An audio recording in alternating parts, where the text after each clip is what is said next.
Hi, welcome back. We're ready for chapter 4 of Max's Wild Night. It's called On the Trail. Max took great pride in his nose. Every morning he scoured his mountaintop and took stock of every creature, great and small, that had visited during the night. Deer, rabbit, skunk, armadillo, raccoon, snake, squirrel, possum, lizard, roadrunner, nothing escaped his notice. He was sure that he was the most excellent sniffer in the Ozarks. That is, until he tried to keep up with the coyotes. Their lives depended on their noses. It was no contest. Rabbit, the alpha coyote snorted, sniffing at the air moments before Max joined them. And the four of them were off. Max followed along through the tall trees, trying to look busy and on the scent. But he couldn't even find the trail. Dead leaves crunched under their trotting paws. Unseen creatures scurried away in the darkness, but the coyotes didn't break their concentration. The lead dog was confident with their path, so Max just followed the brown and white swish of tail ahead of him in the moonlight. With a yip, the lead coyote took off. He was out of sight in the trees in a flash, but his partners kept moving forward at a gentle trot. In a moment the leader returned, but there was no rabbit in his jaws. "Got away," he mumbled.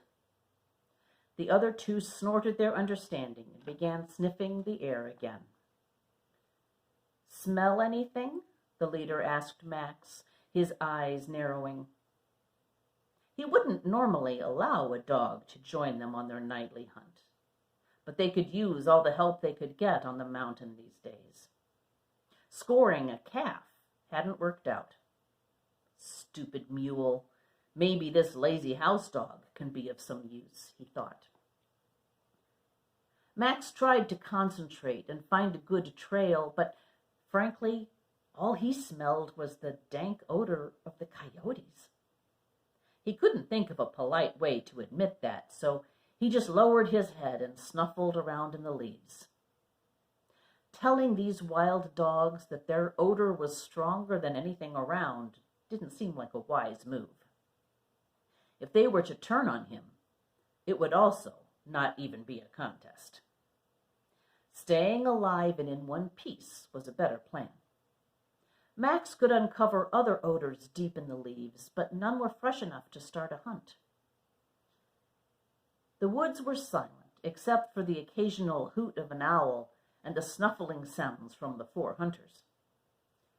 Breaking the silence, an ambulance or police siren wailed from the highway that wound through the mountains.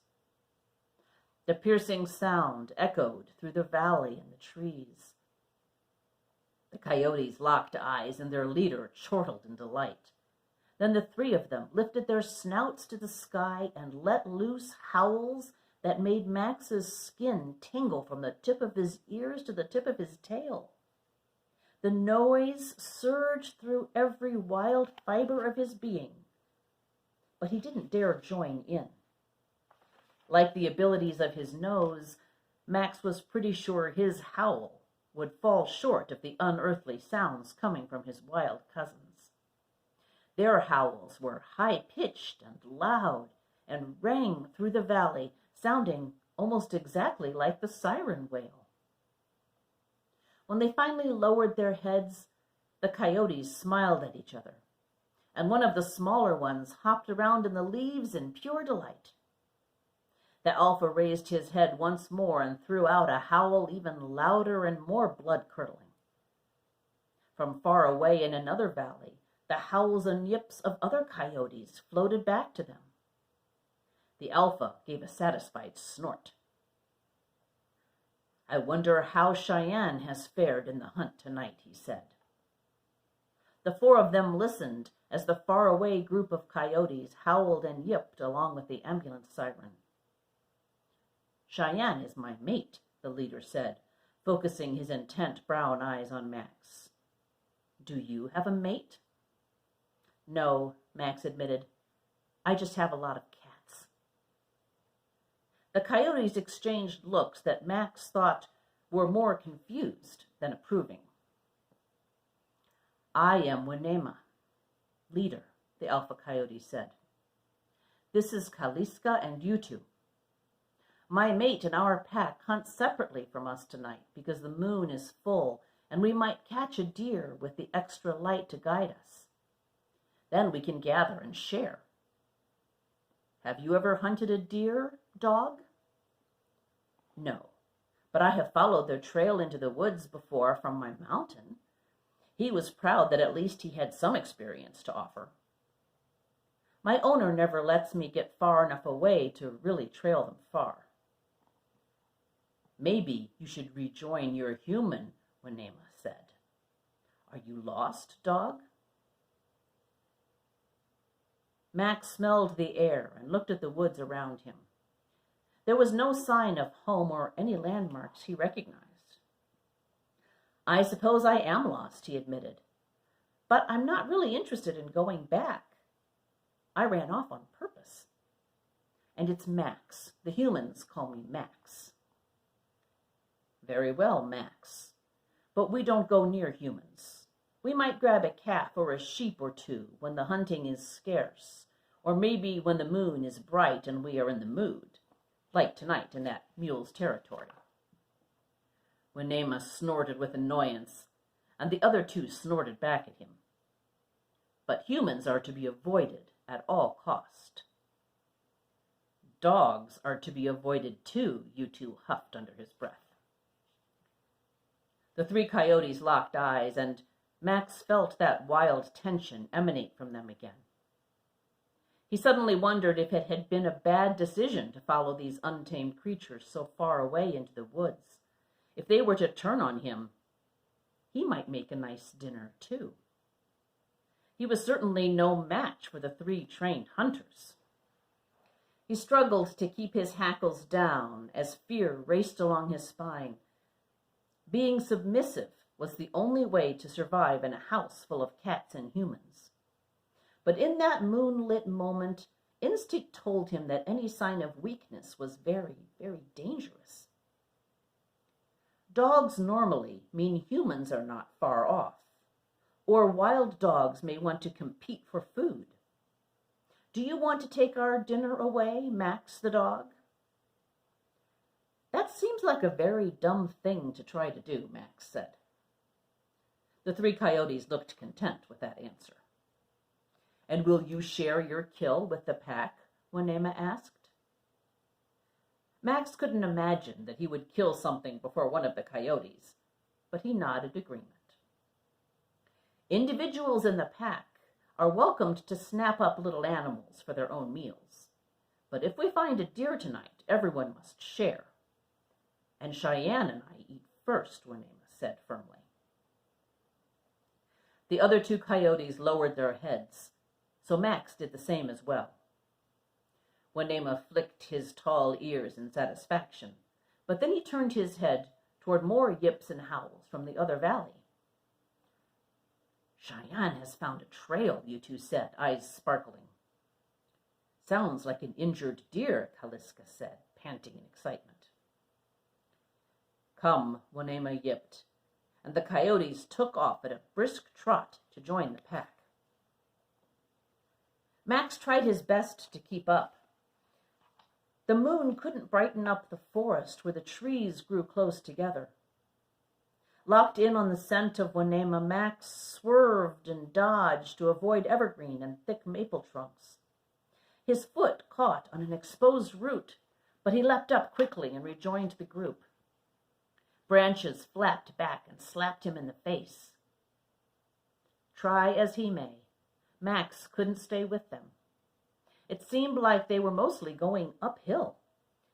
Cheyenne and the others of their pack were in another valley, so up and over was the shortest route. As the trees thinned near the top of the mountain, Max caught the distinctive odor of the highway. Concrete and gasoline mixed with metallic and human odors. As the group moved out of hiding in the trees, the coyotes broke into a flat-out run right across the highway. Max expected to follow them, he really did. But as he raced close to the edge of the road, the training in his head could not be outrun. The daddy man's warnings echoed in his mind louder than the coyote's ambulance howl. No, Max. Highways are bad.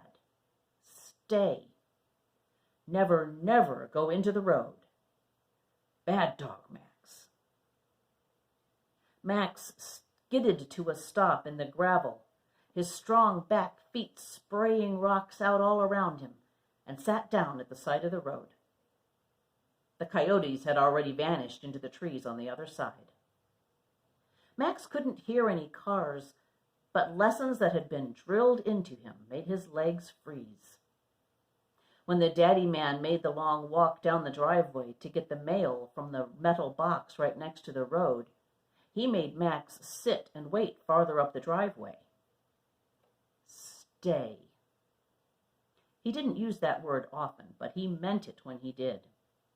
The dog had seen the cars and massive trucks speed by and had never questioned the order to wait. Highways were dangerous.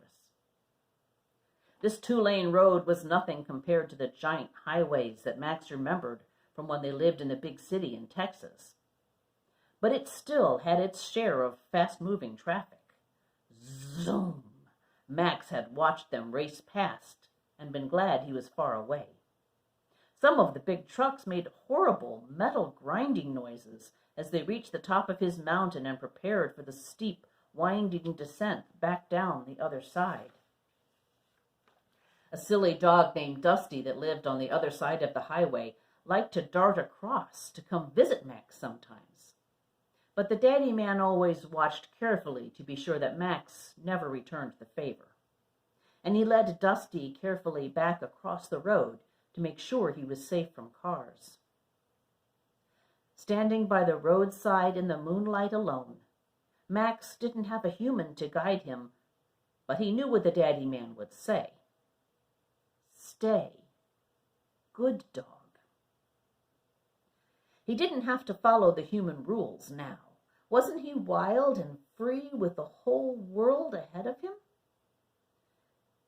Wild and tame instincts wrestled through him.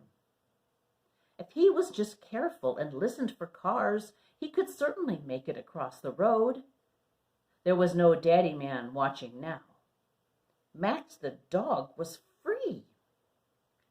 He sniffed the air, wondering if he could find a trail from the coyote pack.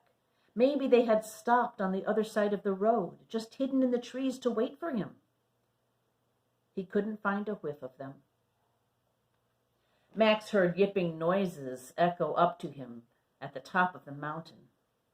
But it was hard to distinguish if they were from Wanaima and his buddies, or Cheyenne and her group in the valley. Sounds do funny things in the Ozark Mountains. As he contemplated risking his life and dashing across the road to try to find them, headlights shone on Max's black fur. He caught the rancid smell of fuel and metal and heard the grinding of gears that the huge semis made as they tried to crest the mountain.